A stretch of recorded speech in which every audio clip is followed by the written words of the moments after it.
Vores pitchgutter er lavet af Igor, Jamie, Jakob, Johnny, Kasper, Lærke og Marianne, som er lærerstuderende her på Silkeborg Seminariet og repræsenterer både de litterære og de naturvidenskabelige fag. Denne video kommer til at omhandle de professionsidealer, vi prioriterer højst, så jeg kan sige, at der ikke er andre, og så igen, hvor man finder dem synlige i folkeskolen, som eksempel. Som første har vi den demokratiske opdragelse i folkeskolen, men selvfølgelig også uden for folkeskolen. Det er det, vi forbereder dem til. Der siger professionsidealet, at læreren vil indøve eleverne i dansk demokratisk livsform og folkestyrets principper og værdier. Formålsparagrafen her vil så sige, at folkeskolen skal forberede eleverne til deltagelse, medansvar og rettigheder og pligter i et samfund med frihed, folkestyre, og skal derfor selv være præget af åndsfrihed, ligeværd og demokrati. Det finder vi synligt eksempelvis i elevrådsarbejde, som er med til at indføre skolens elever i en demokratisk proces og den dannelse, der så hører til under beslutningsprocessen og afstemninger og valg, som skal afspejle de virkelige demokratiske valg. Vækst og udvikling. Der taler professionsidealet om, at læreren skal i sin virke som underviser, opdrager og vejleder stræbe efter at fremme den enkelte elevs værdifulde vækst og udvikling som menneske. Formålsparagrafen her nævner, at folkeskolen skal udvikle arbejdsmetoder og rammer og skabe rammer for oplevelse, fordybelse og virkelyst, så eleverne kan udvikle erkendelse, fantasi og få tillid til egne muligheder og baggrund til at tage stilling og handle. En aktivitet hertil kunne eksempelvis være en refleksionsøvelse, hvor man snakker om at tale ordentligt til hinanden, og så en aktivitet, hvor der indgår et konkurrenceelement, og så efterfølgende tale igen om, hvad der bliver sagt under aktiviteten, gentage aktiviteten, hvor man så sætter en ramme på, hvor man kun må være positiv, og så igen tale om det så ikke fungerede bedre. Forældresamarbejdet. Der siger professionsidealet, at læreren vil indgå i et ligeværdigt og tillidsfuldt samarbejde med forældrene om det fælles ansvar for den enkelte elevs udvikling, undervisning og opdragelse.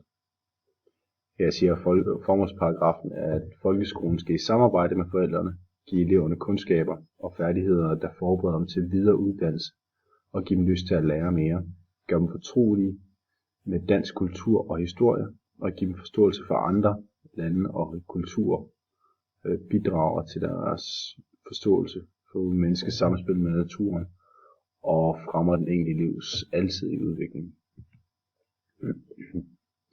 Det finder vi meget synligt i det skole-hjem-samarbejde, der ligger, hvor at man kan lave en hel masse forskellige aktiviteter med forældrene, men hvor den dialog, der får fungere til f.eks. forældremøderne, er ret essentiel. Der kunne man eventuelt forestille sig, at man har lavet sådan nogle relationscirkler, som især, hvor at det fungerer som prioriteringsværktøj, hvor man sætter sig selv i centrum, og hvad man forestiller sig er vigtigst, og så bevæger man sig ud af.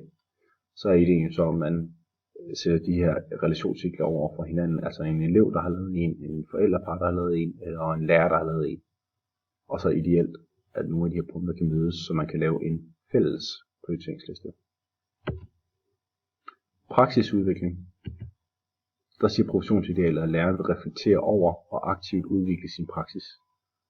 Indholdet i undervisningen, efter formålsparagrafen, vælges og tilrettelægges, så det giver eleverne mulighed for faglig fordybelse, overblik og oplevelse af sammenhæng. Undervisningen skal give eleverne mulighed for at tilegne sig de enkelte fags erkendelse og arbejdsformer.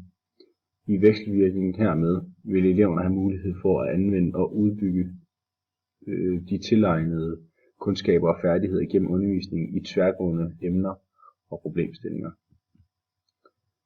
Her tænker vi, det handler meget om evaluering og refleksion over egen praksis, hvor man også kan inddrage aktionslæring og få en anden kollegial person til at observere på en ud fra hovedkompetencerne eventuelt, men også man kunne også lægge et fast fokus. Lærersamarbejdet. Der siger professionsidealet, at læreren vil indgå i et ligeværdigt og loyalt samarbejde med kollegaer og påtage sig medansvar for fælles faglig og pædagogisk refleksion og udvikling. Formålsparagrafen nævner her, at det undervisende personale, der er tilknyttet klassen, samarbejder om med eleverne om løsningen af særlige opgaver i forhold til klassen. Opgaven som klasselærer her,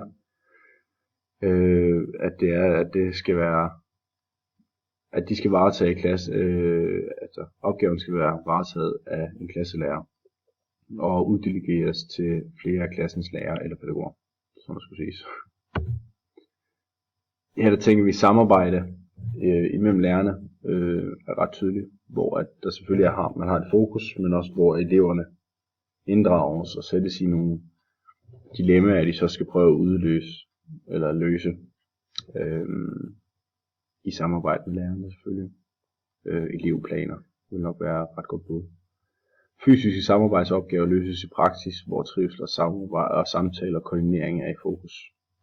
Det kunne være ud fra en teambuildingsøvelse, hvis man tænker kollegial imellem, men det kunne også være eleverne imellem. Vores fortolkning af professionsidealer. Lærerrollens påvirkning på elevernes dannelse er, at efter vores vurdering, helt central for fremtidige generationer. Derfor prioriterer vi som kommende lærere, at samarbejdet vægtes meget højt. Det gør sig både gældende ved lærerne imellem, men også samarbejde med forældre og elever. Vi tror, at det er med til at kvalificere handlemønstrene, som skal skabe vejen for den gældende elev.